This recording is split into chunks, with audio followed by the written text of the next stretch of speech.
Okay, so fresh start tayo. We have another set of video, but we will continue discussing the low sky myth. Myth pa rin tayo, guys. So without further ado, let's directly talk about it. Kasi diniscuss na natin yung mga mythical creatures from the aswang, so on and so forth, till the psychopomps or the soul guide afterlife. Dito naman tayo sa low sky myth. Okay, low sky. Sky was once low enough to touch humans' head. Ano daw? Ang langit daw, yung nakikita nyo, mababa pa yan noon na natatouch yung human head. Bali, yung langit at saka mga anong tawag niyang clouds? Clouds is natatouch lang daw ng mga tao. So, dito may explain natin bakit ang layo ng langit. Diba? Hindi natin matatouch yung langit kapag nandito lang tayo sa lupa, di ba? Unless lumipad ka or sumakay ka ng airplane, no? But still, kahit nasa airplane ka, may mas mataas pa rin na area, no? Sa ibabaw ng mga clouds. So, ayun. So, ito, annoyance above. So, sabi nila, sky was an inconvenience. Bakit? Pounding rice, example. Nakaka-annoy daw ang langit noon kasi 'di ba natatouch ng sky. So parang ano ba, hindi pwedeng mga claustrophobic nito. Kaya na-annoy sila. Kasi kapag nagpa-pound daw sila ng rice, yan, didiktik sila ng rice, siguro gagawin nilang glutinous pastry. Gagawa siguro sila ng tikoy. Ayun. Nagpa-pound sila ng rice. Nasasayad ng langit. Kaya, sinabi nilang, ano daw, itaas yung sky. So, yun. Ito yung Bagubo version, according to Benedict 1913. Problem again, too low for childbirth. Okay? People rejoice when the sky rose to its current level. So, yun naman. Most version, ito pala, iba to yung version, inconvenience. So, kapag nagpa-pound sila ng rice, sumasayad yung pestle. Diba? Nagdidiktik sila. Yung pangdukdok nila, pangdikdik nila.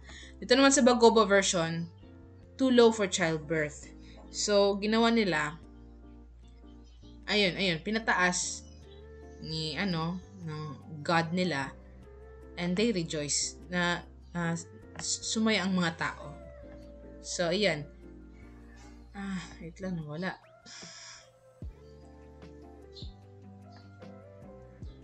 Wait a minute, kaping mainit. Wait lang Ayun. So, the myth explains why the sky is high today. It was moved due to human struggles. So, bakit daw ang layo ng langit ngayon? Inconvenience and childbirth. Too low for childbirth. Now, let's proceed to the pestle problem. Ayun, yun nga, pestle problem. So, mortar and pestle, diba? Nagpapound sila ng rice, cause the sky to rise. Ayun. So, again, ito ibang version din to, no? Dahil sa pagpapound nila ng rice, umaangat yung sky. Yung isa naman is annoyance. So, sino na ba di maano yung nagdidikdik ka tapos sumasayad sa langit? So, ayun, nag-request sila na ipataas. In many versions, Tagalog, Ilocano, Moro, Blaan, Subanon, Manuvo, Mamanwa, the sky hit repeatedly until it lifted itself and was commanded to rise. It's either it lift itself or may nag-command sila na ipataas. May isa namang version is na isang babae. Often, mga babae lang siguro to, matanda. Orders the sky to rise and it obeys. So, common siya sa Tiruray, Balaan, Ilocano, Kalinga, and Bagobo myth. Ayun. Diyan siya napabilang.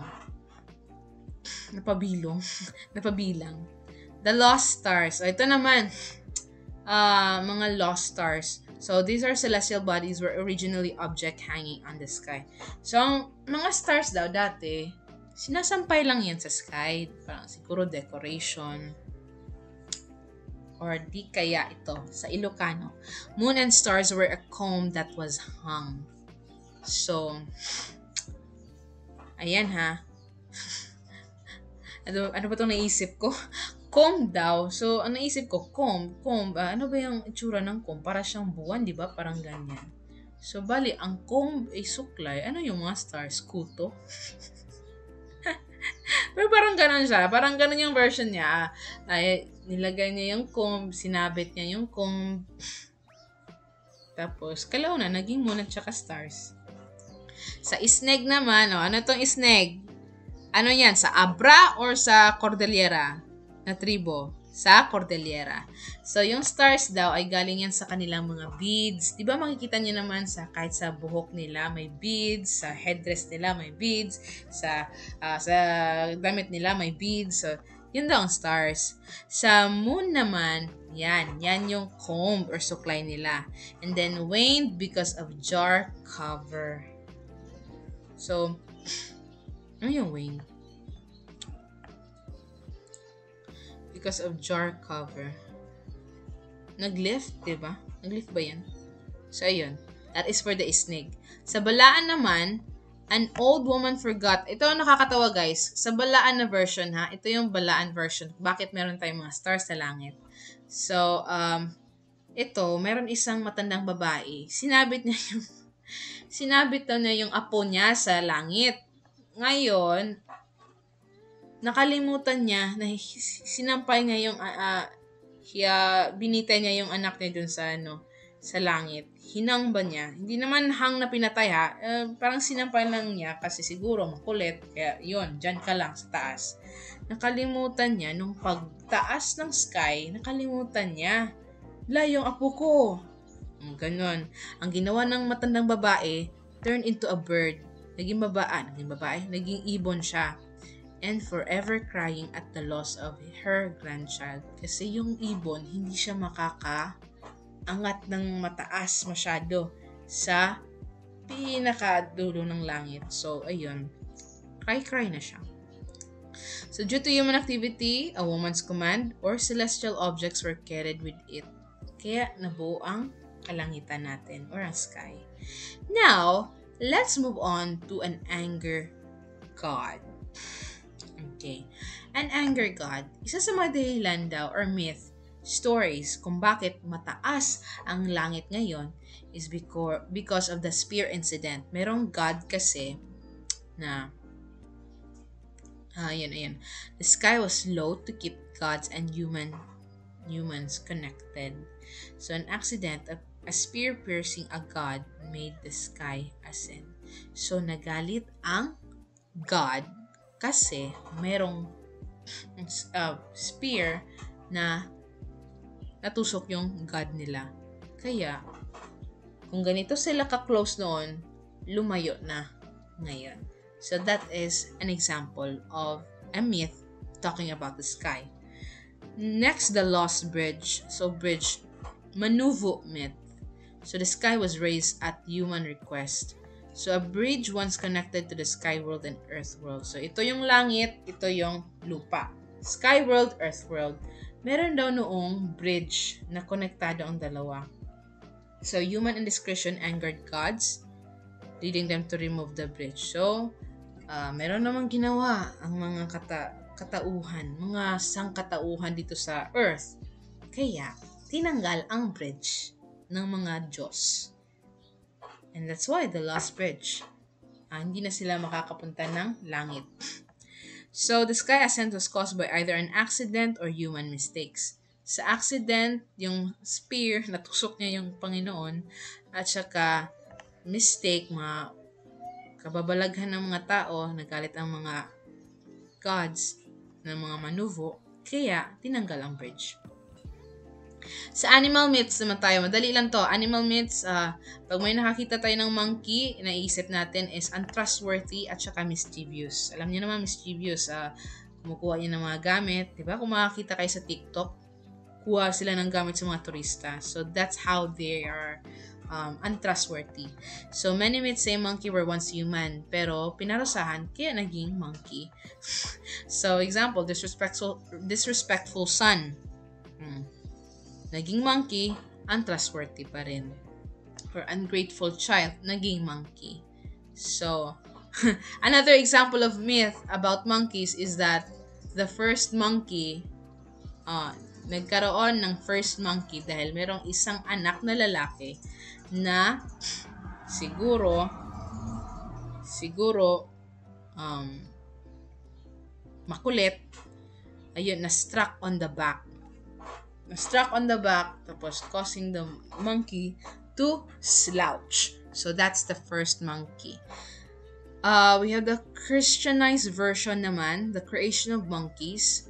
So monkeys were failed creation of Lucifer, just adding a negative meaning. So sa mga Christian naman yan, pero actually I'm a Christian and I didn't know anything about monkeys creation. So alam ko lang, ang daming ginawa ang Panginoon, ang God the Father. So marami siyang ginawa. And I don't think may ginawa si Lucifer. Meron siguro siyang ginawa, but maybe it's the devil or sins. No? Yan lang. Anyway, let's move on to the crying bird myth. Sa mga birds naman tayo. Kung merong sa monkey, meron ding myth sa bird. So, una, mother searching for her lost child. Ito yung sa mga Ilocano or owl's call. So, kung maririnig nyo, no, yung mga kwago, palagi sila ganon. So, syempre, talented yun. So, ang owl or kwago, dati daw isang ina na naghahanap sa kanyang anak, nawawalang anak. We also have the kuhaw bird, or crying sounds like a person in sorrow. So totoo to na bird. It sounds like parang umiiyak.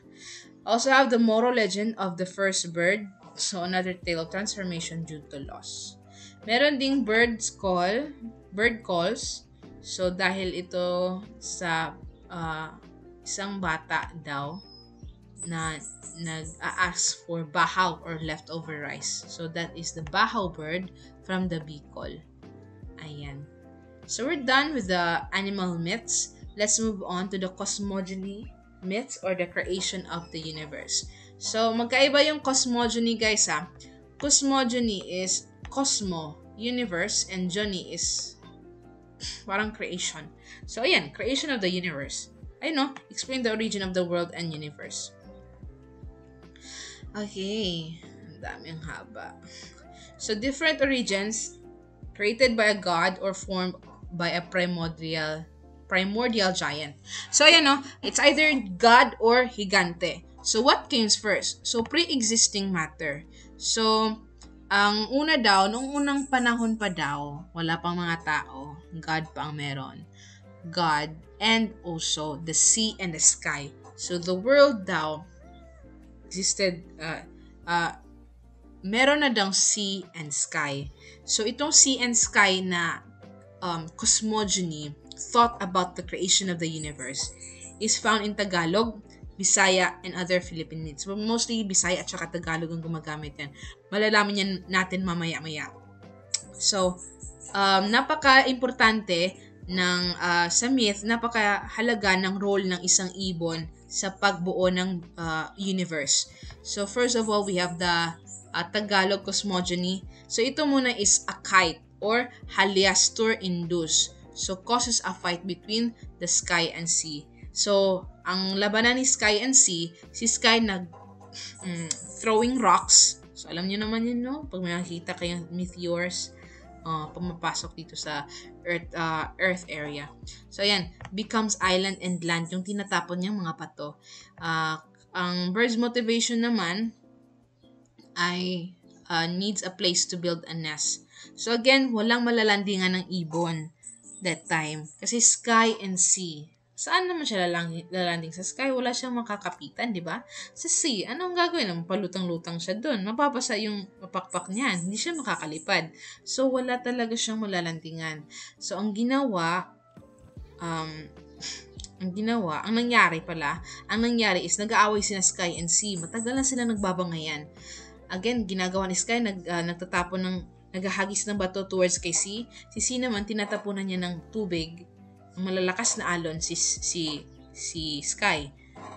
Ayun, kakaaway nila, yung mga bato na hinulog ni Sky, naging island. Ayun, may nalandingan na yung bird. Sa Bisaya naman, Bisaya, di ba Tagalog yun? Sa Bisaya naman, napaka-importante din si bird na role. Ang bird na tinatawag nila ay may pangalan na Manaul. So, pamilyar ito sa istorya ng Moana. Kilala niyo si Maui? Diba? It's a shape-shifting though. Pero he could shape, Maui can shape into a bird, right? And Maui is similar to this Bisaya cosmogony. Why? Again, nag-aaway sina Kaptan at Magawayan. Sino si Kaptan? Kaptan is the sky, Magawayan is the sea. Now, itong ginagawa ni Magawayan, he drops rock on them from a mountain. Result, the rock became the Philippine island. Ayan. Similar siya, ito na version, similar siya sa Tagalog, no? Ang kaibahan lang is meron ng pangalan yung God, merong pangalan si Sea, which is Kaptan, and si Magawayan, goddess ba yan siya or God? Basta, Panginoon yan sila, sea and sky. Ngayon, ito na version daw is yung hulog-hulog ng rocks ni Sky, no? Na naging mountain. Kaya may nalandingan si Manaol. Ito namang version na nabasa ko, bakit hindi ito nalagay dito?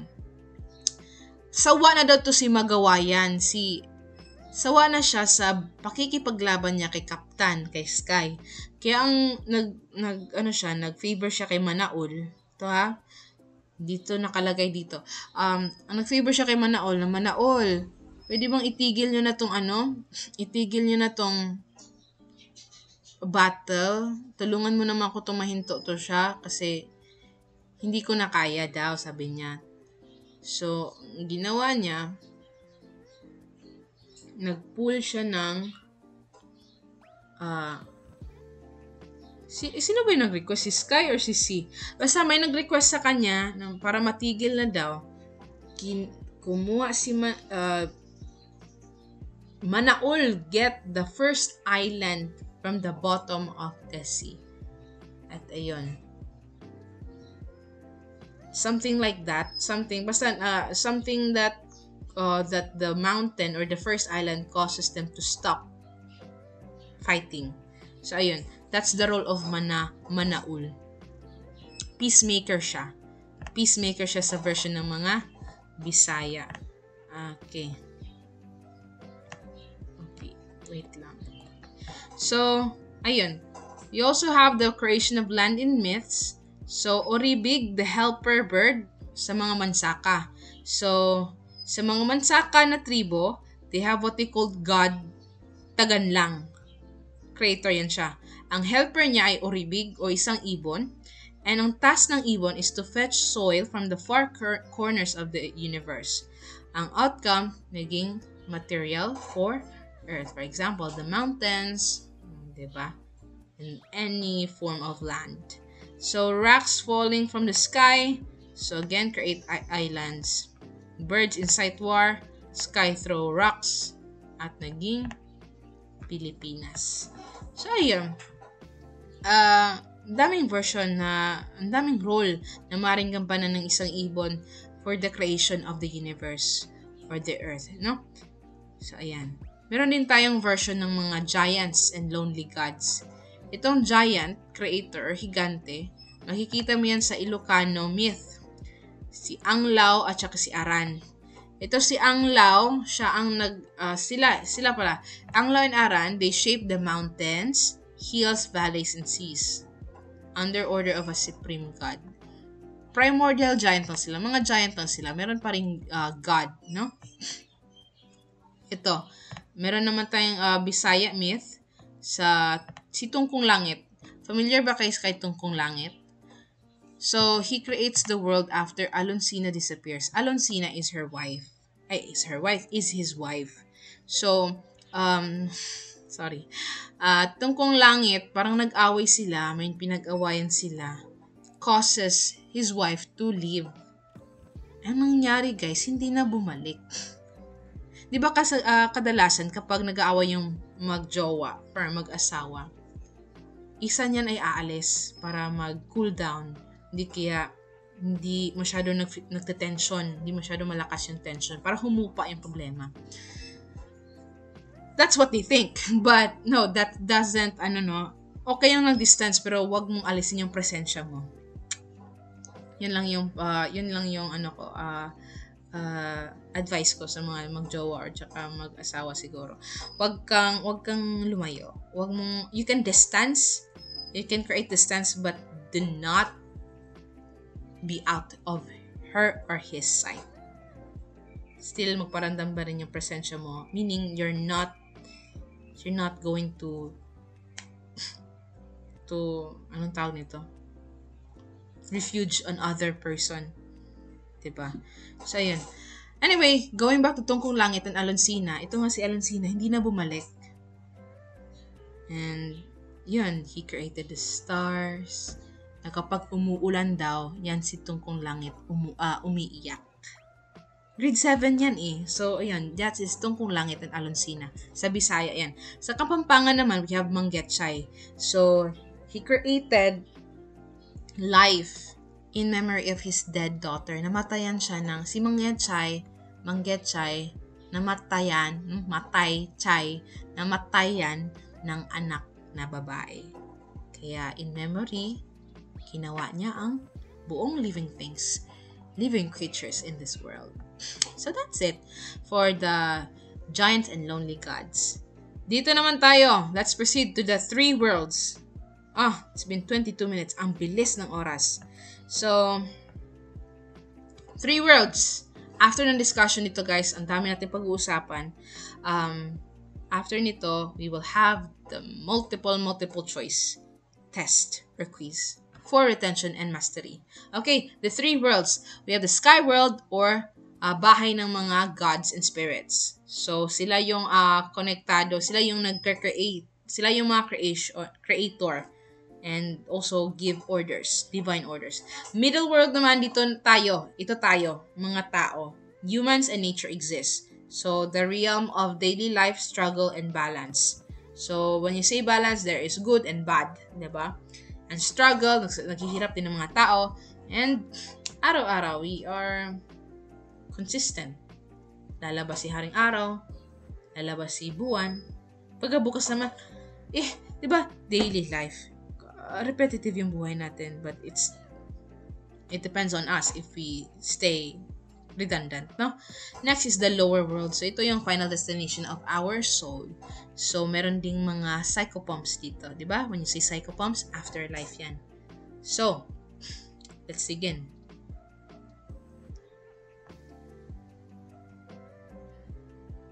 So, let's start with the Cordillera. So, you know na, no? Ano yung sky world, ano yung middle world, at saka, excuse me, makati talaga yung ilong ko. Anyway, Cordilleras, we have the topic natin is it's either my sky world, cosmology, cosmology, middle world, tsaka lower world. Alam niyo na yun, no? Mga terms natin. So, cosmology, the Cordillera, meron silang supreme god called Lumawig, creator. They also have the story about sun and moon fought, leading to eclipse. Okay? Lumawig settled the fight. So, nangyari, si Lumawig, dahil nag-aaway si sun and moon, ginawa niya, ikaw, sa morning ka. Ikaw naman sa gabi ka. And we have the day and night. Doesn't make sense. Okay, ito. Yeah, but whatever. Ikaw, dito ka mag-duty. Ito ka naman, dito ka oras mag-duty. And we have the day and night. That's it. Thank you, Lumawig, no? Okay. Middle world. Ito yung mga Saan nag-i-exist? Sino mga nag-i-exist? Ang tao at saka nature. So, under sa earth na tinatatayuan natin is merong 4 giant posts. So, nakatira din dito sa underworld si Masiken. And then, anong nagdahilan kung bakit may earthquake? Dahil sa mga giant pig scratching the post. Diba? May 4 giant posts. Kasama ni Masiken, may mga baboy dun. Malalaking baboy. Na kapag makati ang kanilang katawan, scratch nila sa poste. Kaya nag-cause ng earthquake. So, sa mga lumawig, sa mga Cordillera, ang kanilang paniniwala is flat ang mundo. So, kabilang pala ang mga Cordillera sa mga flat earthers. Kasi from the thought na may 4 giant posts, may 4 pillars, hindi naman pwede siguro na spear, no? Flat ang mundo sa kanila. So, lower world, okay, by day, ordinary land with trees and rocks. Spirit siguro to. Sa mga spirit daw, sa ordinary land with trees and rocks. By night naman, trees and rocks turn into spirits. Ano to? Ghibli? Spirited away. Okay, sa araw, ordinary land. Kapag gabi, yung mga bato at punong kahoy nagiging bahay ng mga spirito. Oh, ayan na. Grabe kayo. So, pati yung likod ko. So, I hope you understand the cosmology, middle world, and lower world. Sino yung middle world under the giant post or under the earth?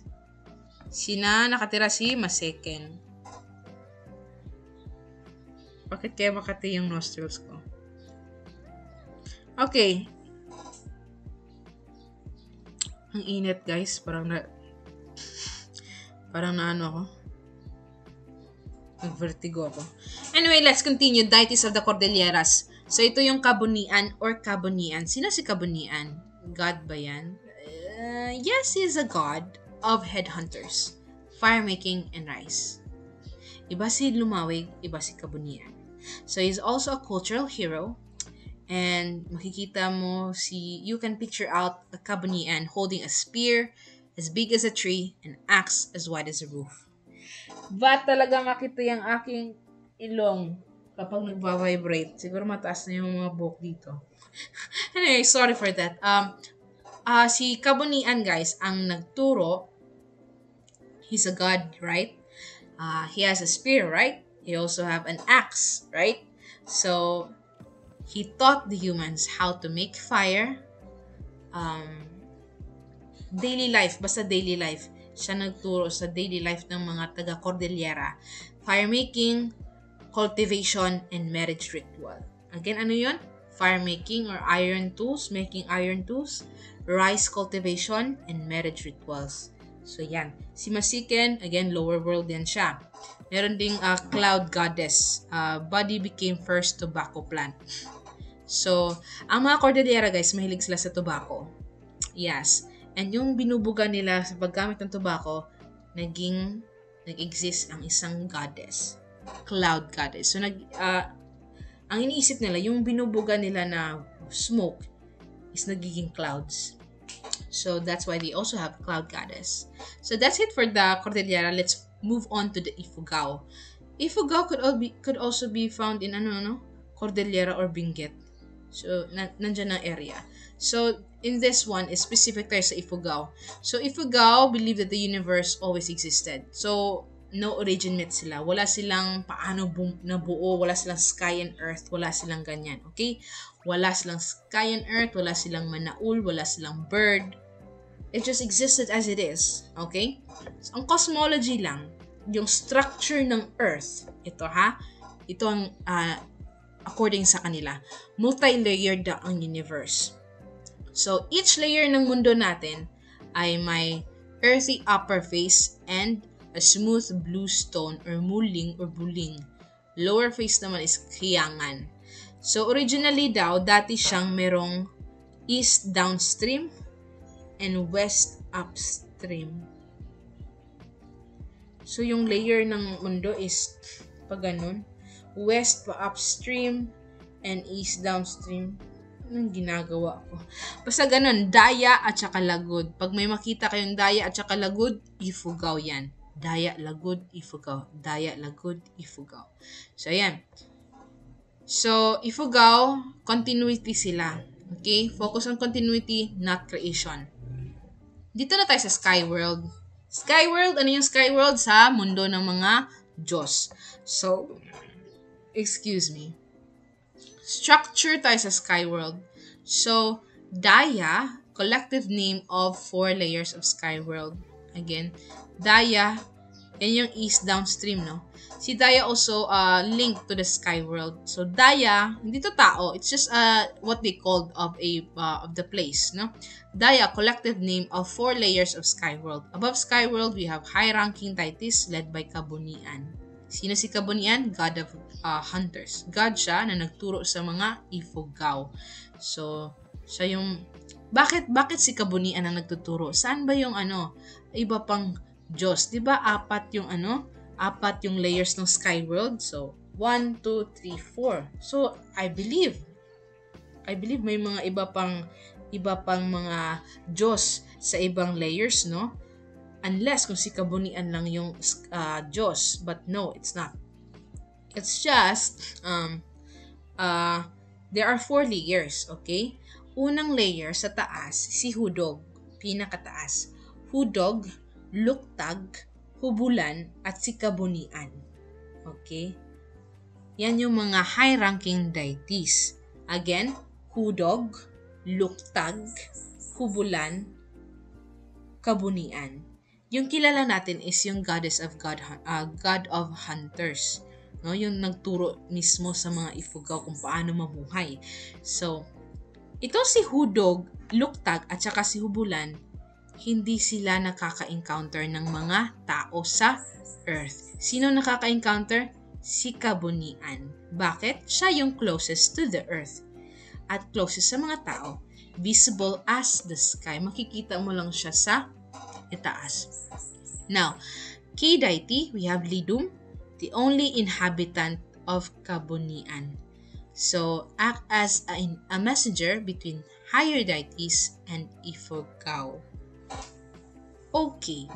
So, messenger siya ng mga deity and sa mga tao, which is the Ifugao.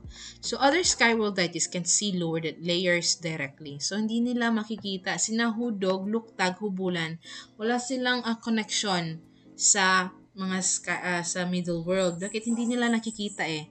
Kasi layer by layer yan sila. Si Kabunian lang yung nakikita yung mga tao. So, ang ginagawa, nandyan si Lidom, yung messenger. So, para siyang si Hermes sa Greek. So, ayun. Paano makapasok sa Skyworld? Meron tayong entrance dito. Tag 100 yung ticket. Joke lang. Meron tayong horizon. Horizon. It's a gateway. Kapag makita mo yung horizon, that is the gateway to the Skyworld daw. And yes, let's continue with the... Okay, Skyworld pa rin. So, Earth and Sky are solid. And travelers test the path with the dogs. Diba, merong horizon. Makikita yan ng mga Ifugao. They believe na dyan sila papasok. Towards that horizon, dyan sila makakapasok. So, ang ginagawa nila, they test the path with the dog daw. So, passage sometimes is too narrow but can be widened by placing stone, trees, or objects which may get crushed. So, parang magical guro to siya. Alam niyo yung sa Barbie na biglang magkakaroon ng bridge or entrance, something, or portal. So, ang gagawin nila, dahil minsan maliit lang yung path or passage, inaalihan nila both sides ng stone or kahoy o di kaya kahit anong object para lumaki ito. Ngunit, it may get crushed. So, yun. That is for the Skyworld of Ifugao. Let's move on to the middle world of Ifugao. So, middle world called Luta. Okay? Luta. Earth, middle world. So, universe is a globe if sliced horizontally. broadest circumference. So, literally, that is the tinutuluyan ng mga tao. So, Skyworld underworld layers shrink as they approach zenith. Skyworld and underworld layers shrink as they approach zenith, the top, and nadir, bottom. So, ayan, concept of two souls. Meron silang dalawang klase ng kaluluwa, guys. It's in the eyes and the breath. Ang mangyayari dyan, kapag sakit, natatanggal siya through the natatanggal siya through the eyes. Kapag kamatayan naman sa bibig, sa breath, nawawalan ng hangin. So, which makes sense, no? So, ang kaibahan lang dito sa mga Ifugao, guys, kapag pinatay ka, ayan, pag pinatay ka daw, yung kaluluwa mo, mapupunta sa lowest level of Skyworld. Ayan, ha? Lowest level. So, isa-separate kayong mga pinatay sa mga natural lang namatay. Ayan. Ordinary dead souls follow a different path. Kung luta ang middle world, sa lower world naman, dalom sa mga Ifugao. So, under sa middle world, of course, has multiple layers. So, indeterminate number. So, hindi mo daw, sa dami niyang layers, hindi mo daw mabibilang. So, anyway, lands beyond, ito namang mga nakikita natin, no? So, mythical regions exist in the east. So, Lagod is one of these regions. So, dito sa, sa middle world yan. Dito sa, napabilang yan sa mga tao at saka sa nature. Nakikita mo, iba't ibang regions, and isa dyan ang Lagod. Ifugao deities tayo ulit. So, sino yung mga deity or mga Diyos-Diyosa ng mga Ifugao? You have the Kabunian, chief god. Nakatira itong, always remember when you say Kabunian, Ifugao, yung supreme god, yung god nila, si Kabunian, chief god again nakatira siya sa 5th highest region. Again, not second, not first, but 5th highest region. Si Lidom, sino yung si Lidom? Siya yung nagko-communicate between the deities or gods to the Ifugaos. Makalon, messenger spirit of the gods. Hindi natin siya na-mention, pero siya, messenger spirit sa between gods lang. So, household and nature. Ayan, ang dami lang spirito, guys. Bulol, para sa household. Munduntog sa mountain. Banig sa mga hill at saka caves. Mahipnat, sacred places. Ayan be familiarized with the names. Bibaw, spirit of ordinary places. Halupi, divinities of remembrance. Remembrance si Halupi. In remembrance of Halupi. Fili is property. So, ayan, ang dami nilang spirito na naka-in charge sa household, sa mountains, sa caves, sa mga sacred places and ordinary places, and so on and so forth. Dito naman tayo sa death and soul. May spirito din dyan. Gatui, trickster spirit. Ang dahilan kung bakit may miscarriage, feast on souls. So, hindi ito maganda. Hindi siya maganda. That's why he is also malevolent. Tagbayan. So, he also consumes human soul. Tagbayan, Gatui. Ang mga pangalan pa lang ang sakit sa tenga, parang hindi kaaya-aya tingnan. Kikilan, ayan, two-headed monsters guarding the dead.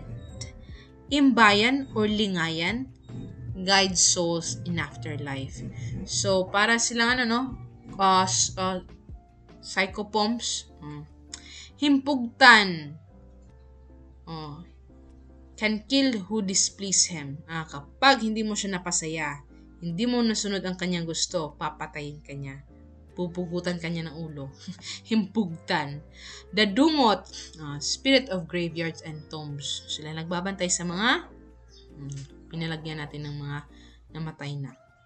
Makiubaya, guardians of gates. So that's it for the Ifugao. Do we still have more? Meron pa! We have the spirits of sickness and omens. So, libligayo and hibalot, spirit that cause sickness. Kolkolibag, difficult labor. Sila yung, ito sakit. So, hibalot, libligayo, nibigyan kanila ng sakit. Kolkolibag, difficult labor or pangpanganak. Indo, create omens. Mga omen ba? So, parang message na may hindi magandang mangyayari. So, ayun. So, next, spirits of behavior, punishments. Si binudbod, ito yung spirits invoked during feast to calm men's passion. Binudbod. Hidit, spirits that punish taboo breakers. Kapag, for example, tabo. Ano bang tabo na alam niyo? Tabo is, ano ba yung tabo na alam niyo? Tabo. Wala akong maisip. Basta tabo is, hindi kaaya-aya, hindi siya socially accepted. That is a taboo. Kapag break mo yung tabo niyan, lagot ka kay hidit. Puok naman, a type of hidit that sends destructive winds to punish minors who violate taboos. So, ito naman si Puok is for the minors na taboo pa rin. So, subjective yung tabo, no? Depende yan sa mga tao or sa group of people. Next, spirits of war and battle, we have the hipag. So, grant courage but are ferocious and cannibalistic. War spirit, hipag. Kaya pala, no, pag sabihin natin, may mga hipag kayo, parang mga war of gods, war spirit, kasi palagi nang-aaway. Again, hipag ka talaga, war spirit ka, ferocious, cannibalistic, so on and so forth. Anyway, we have another Ifugao deities. Ang dami nilang deities and myths, guys. Grabe yung Ifugao. So, unusual origins. Ito, saan ang galing ang rat? Part of the myth of the first orange tree, si Lokesin, god of rats and orange tree. Bumabakal, rejected corpse of sky world. His fluids caused boils. Boils ba? Chicken pox. Yan ba yan? Boils. Yan. Bumabakal. So, rejected corpse of sky world. Ayan. The flood myth. So, sa Kabigat and Bugan. So, Kabigat sent a deluge that stranded Bugan and Wigan who became human ancestors. So, ayan. Bugan and Wigan, guys, this is a myth. Myth to siya, ha. So, sa Kabigat yung nagpadala ng flood. Sa Thunder and Lightning myth naman, we have Dumagid, a god who lived among Benguet people. So, pinakasalan niya si Dugay and yung anak nila ay pangalan Ovog. Now, si Ovog, okay, Thunder and Lightning, ayan, a Thunder and Lightning myth. So, I think Dumagid is, hindi pala. So, again, god siya, Dumagid is a god. Pinakasalan niya si Dugay. Si Dugay, I think, is a mortal, just a human, woman. And ang anak nila si Ovog. Na ngayon, hinati si Ovog, nagiging Skyworld Ovog at saka Earthworld Uvog. His voice, Skyworld Ovog, his voice causes lightning and sharp thunder. So, dalugdog. Na kapag si Earthworld Ovog naman, low thunder lang. So, kapag yung malakas, si Skyworld. Kapag tug-tug-tug, light lang, si Earthworld. Bangan, so assisted Dumagid in reclaiming Ovog from Earthworld. Kinuha niya si Earthworld. Okay. So, we're done with the Ifugao. Thank you, Lord. Ang haba, Lord Diyos ko. Let's move on to the Kalinga. So, cosmology or structure ng universe. We have a big plate, Earth, and a small dome sky resting on it. Again, sa mga Kalinga, bale, ito, big plate. Sabihin natin flat earther pa rin yung Kalinga. Same with the Ifugao. And meron ng small dome. So, small dome, dome ba, ganyan. Yan yung sky. So, yung sky dome is opaque and solid and doesn't fully meet the earth edges. Bale, hindi siya nakapatong actually. Nakaganyan lang siya. Ilang meter? 3 meters thick. So, 3 pulgada, ganito.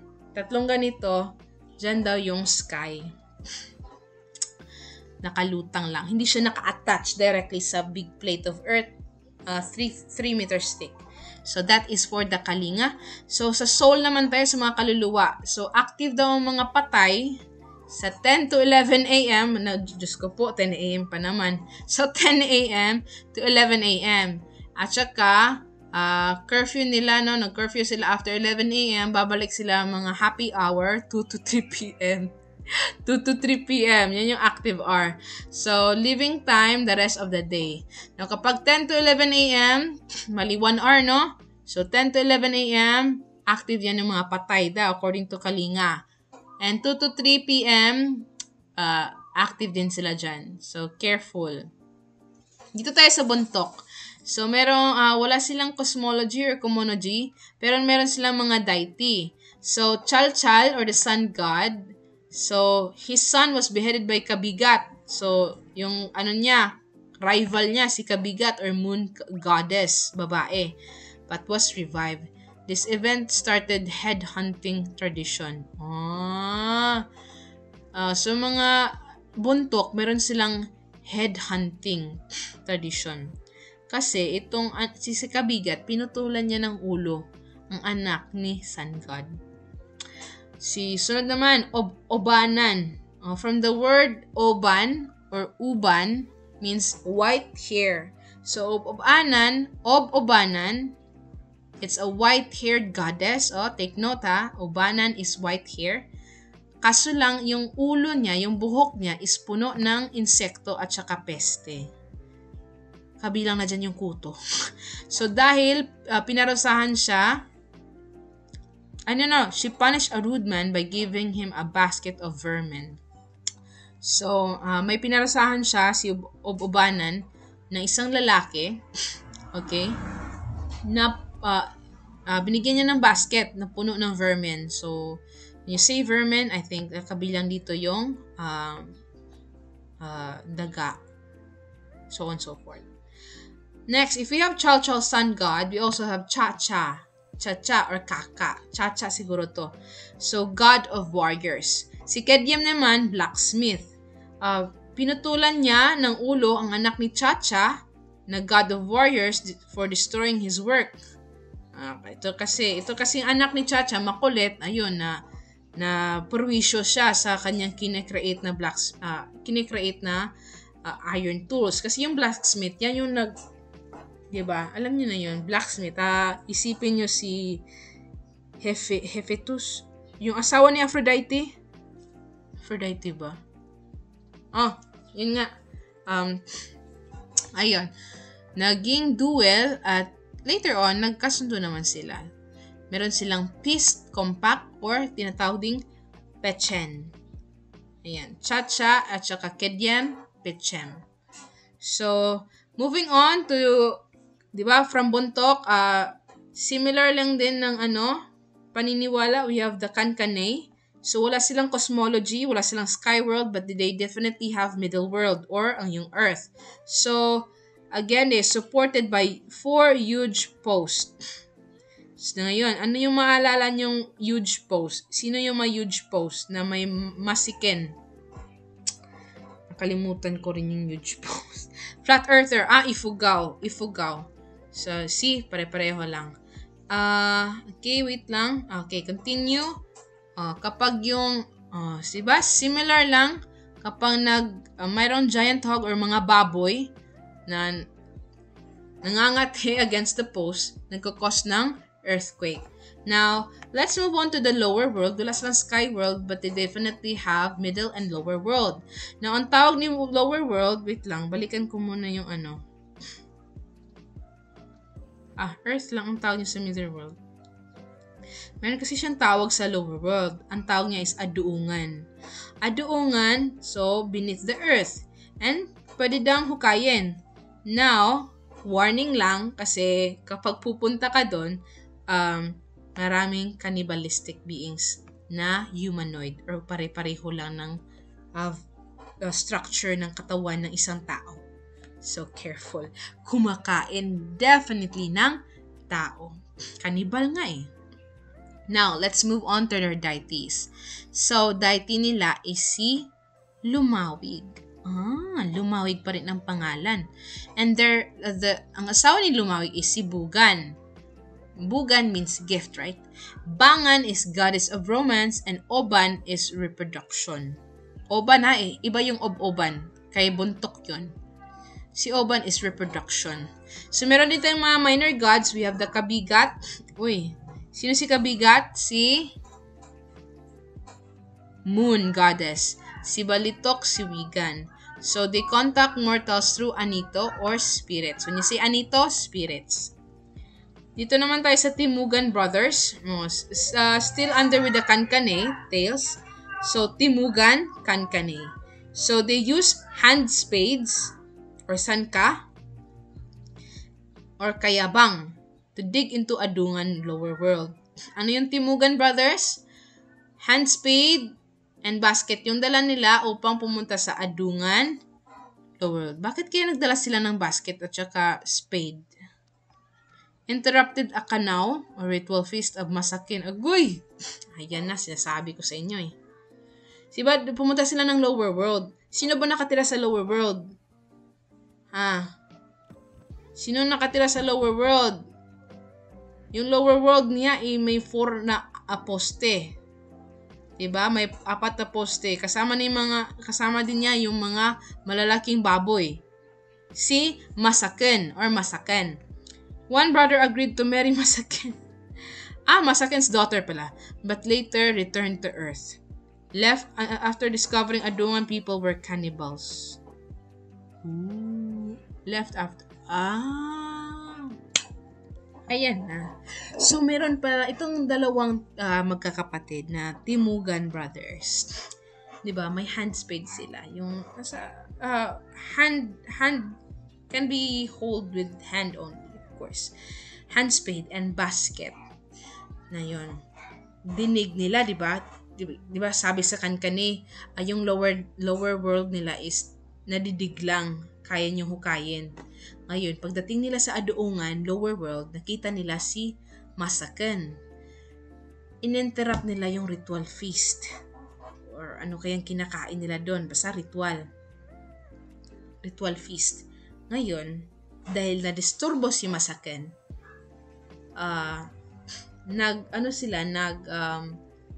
nag-negotiate sila na ito isa sa Timugan brothers, aasawahin na lang ang anak ni Masakan.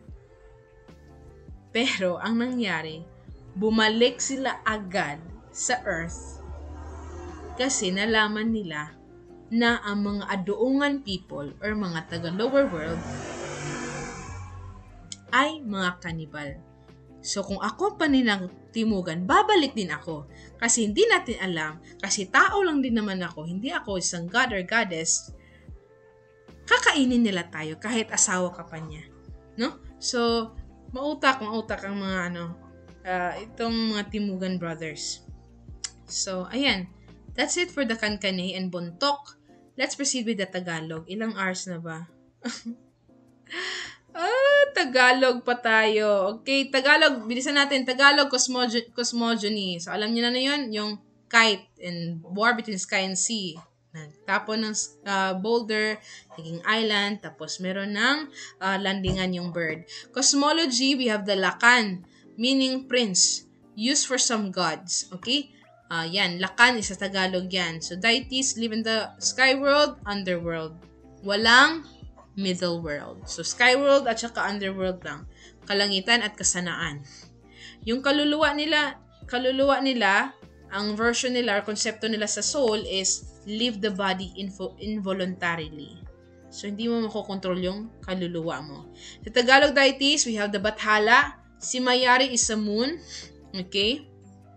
Bathala, may mga anak siya. Again, controls thunder and lightning. Para siyang si Zeus. Okay? Paano napunta ang mga Zeus? Greek theme dito, no? Pareho talaga siya sa Greek, kahit hindi naman tayo na-influence ng Greek. Prior to ng pre-colonization. Tayo-tayo lang to, mga Pilipino. Anyway, Bathala, Thunder at Lightning, mga anak niya, 3 babae, si Mayari, Hanan, at saka si Tala. Si Mayari is moon. Hanan naman is morning. Si Tala naman is stars. Alam naman natin, no? So, meron tayong ibang Diyos. We have the Idianale. So, labor and good deeds. So, labor. Sabi natin, included na dyan yung pag-harvest or pag-cultivate. Si Idianale, kinasal ni Dumangan, God of good harvest. So, Idianale, Dumangan, Janale labor, Dumangan good harvest. Napaka-perfect for each other. Next, Dumakulem and Anagulay. So, Dumakulem, guardian. Hindi siya God, ha? Guardian of mountains, and anak siya ni Idianale and Dumangan sa labor and harvest. Dumakulem, mountain, and Anagulay is losting, married. So, bagay din sila. Bakit? Si Anagulay is lost things. So, masasabi natin, kapag alam niyo naman na hindi lahat ng umaakit ng bundok ay nakakabalik. Bakit kaya? Diba? So, you can see the concept here. Diba? Goddess of lost things. Siguro kay Anagulay. Next is Anitong Tabo. So, ito yung mga friends nyo ng mga arogante. Bakit? Mahangin. Okay? Goddess and wind and rain. So, anak siya ni Idianale and Dumangan. Balay, magkapatid sila ni Dumakulem. Next, Ikapati. So, goddess of fertility. And Mapulon is season. So, fertility and cultivated land. It doesn't mean fertility siguro na anak, no? Or buntes. Fertility is fertility of the ground. Kung mabunga ba or hindi. Now, fertility of the ground depends on the season. Can you see the concept? Ikapati is married to Mapulon, the god of seasons. Si Ikapati, babae siya, goddess siya, pati na si Anitong Tabo.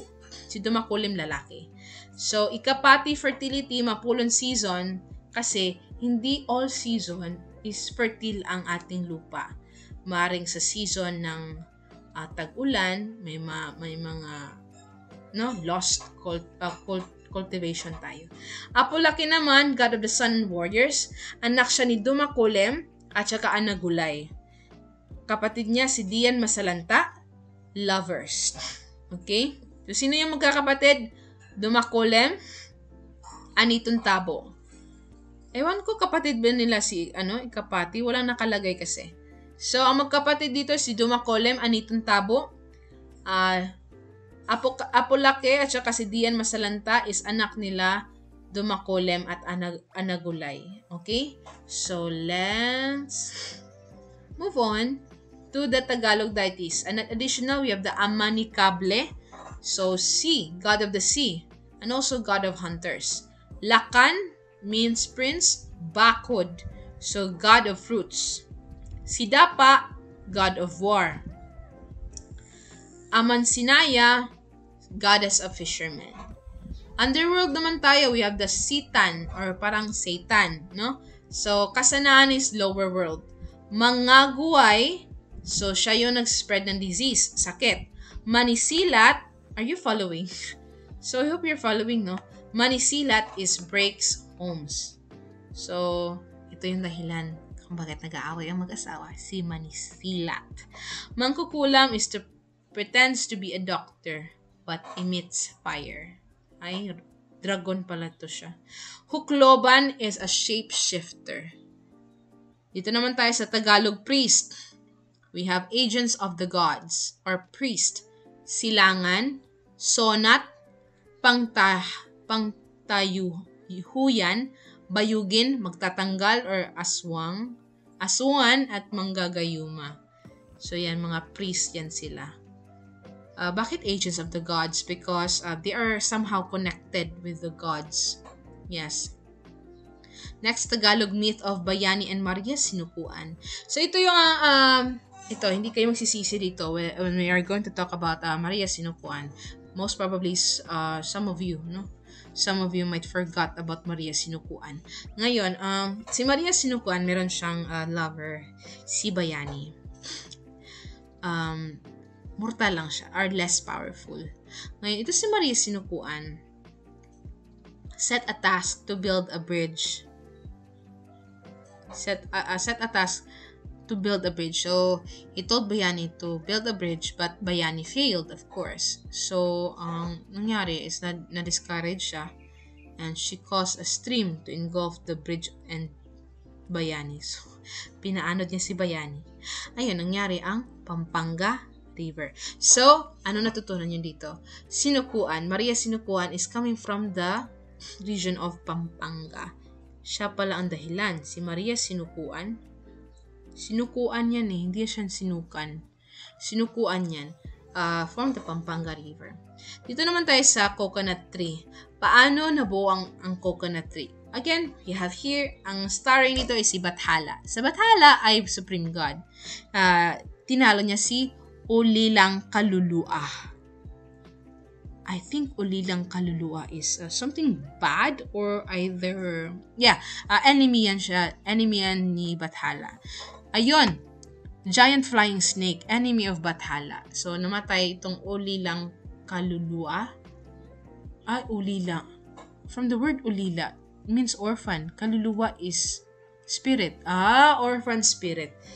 Okay, definitely bad. So, flying snake.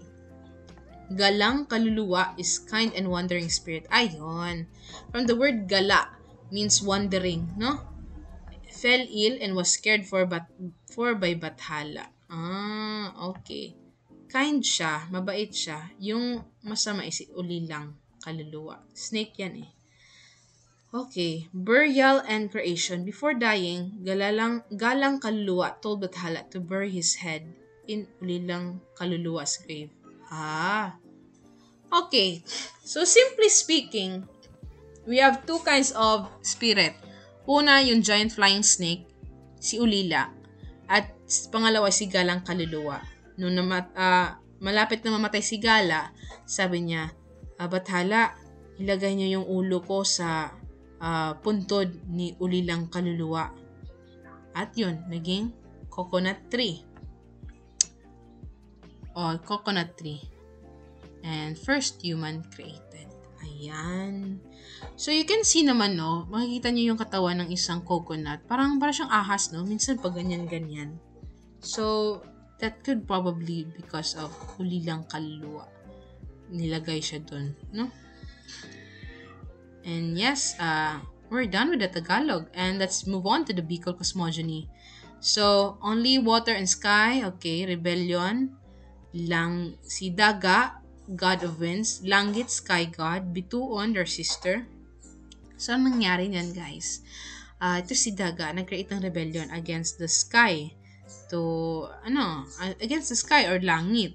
Now, ngayon, ang ginawa niya, si Sky, nagpa-lightning siya and killing Daga and also Bituon. So, ito si Bituon, they search for her brothers, which is Daga and saka si Langit. Pero, dahil sa kakahanap niya, nadamay siya sa light or kidlat ni Langit. Ngayon si Tubigan, siya yung nagpakalma kay Langit and they gave lights to the fallen. Sino yung mga fallen? Sina Bituon, diba? Bituon, Bulan, Adlaw yan, Adlaw. Hindi yan Aldaw, ha? Adlaw. Adlao or Adlaw. Daga. Yung binigyan niya kay si Moon lang, si Sun at saka si Stars. Ang di niya binigyan ng light is si Daga or si Earth. Wala siyang light. Diba? So that is the Bicol cosmogony. Wala na akong, guys, wala na akong power. Siguro malulobat na naman ako dito. Bicol mythology. So another cosmogony myth. Si Bulan and Adlaw. Hindi yan siya Aldaw. Oh my God. Adlaw. So, brothers quarrel. So, Adlaw struck Bulan's arm. Okay. Sino si Bulan? Moon. So, flatten and cut it off. The fallen arm became the earth, and Bulan's tears became the rivers and seas. So, nag-away si sun and moon. So, nahati si moon. Ang hati niya naging earth, tsaka yung luha niya naging tubig ng earth, which the rivers and the sea. Cosmology naman tayo. So, merong mga giant. So, structure ng earth ha. Now, ngayon, ang structure ng earth, meron na siyang fingers. So, sa index finger, kapag ito ang nag-touch, sa example, ako yung higante. Wala akong pangalan, ang name nga eh. So, ayan, yan yung index finger. Kapag ito ang ginalaw, merong small earthquake. Kapag third finger, I don't know, is it, I think, basta isa dyan. First finger is small, ito pala, small quake. Third, yung middle finger, yung strong quake. At saka kapag whole body na, kapag gumalaw yung higante na daw, magigiba ang earth. So that's the structure of the universe. Dito naman tayo sa deities. So we have Gugurang. So causes Mayon volcano to rumble. Anong region to ang pinag-uusapan natin? Bicol. So nandyan ang Mount Mayon. So cut Mount Malinaw in half with the thunderbolt. So let me see Mount Malinaw kung nahati ba to talaga si Mount Malinaw, kasi kagabi pa ako na curious niyan. Nahati daw siya to thunderbolt. Let us see. Mount Malinaw. Okay guys, don't be freaked out ha. Ayun. Ayan oh. Parang nahati siya no. Ayan. You can see here parang may slice. Grabe, ang ganda nila tignan no. Mga mountain. Ayan. So nahati yan daw guys. With a thunderbolt. Because refused to give fire to Aswang. So, ayun. Si Aswang naman ay isang evil god, no? Tried to steal Gugurang's fire. So, Gugurang is a supreme god with the power of fire. Now, ayun, led evil spirits and crime. Ayan. Kriminalidad, si Aswang ang dahilan yan. Yan yung evil. Linti is lightning. Daludog, thunder. So, para siyang dalugdog. Dyan pala nanggaling yung word ng mga Bisaya, no? Pag sinabi namin dalugdog, means thunder. Linti, galite. Galite means lightning. Dito naman tayo sa creation stories, creation myth 1. So, ayan. Langit, kilala niyo naman si Langit, no? Tubigan is yung nagpakalma kay Langit, diba? So, meron silang anak na sina Dagat, at saka si Paros, wind god. Kinasal din itong magkapatid na to. Anyang anak nila naging si Daga or wind, Adlaw, sun, bulan, which is moon. Tried to usurp langit but failed. Tried to patumbahin si Langit. Para siyang Zeus against his Kronos father. So, parang ganun din nangyari. Pero mas malakas si Langit. So, again, Bituon also died in Langit's rage. Pero ang nangyari naman is, they lit them up. Siguro in memory. I mean, dahil sa away ni Langit at saka ni Daga, is naging Daga kasi nag-rebel against the sky or langit, na gusto niyang mas maging makapangyarihan. Ngunit mas makapangyarihan si Langit, ayun, pinakidlatan niya, natamaan pati si Bituon kasi hinahanap sila. So, namatay si Bituon. Pero, Adlaw, Bulan, at saka si Bituon,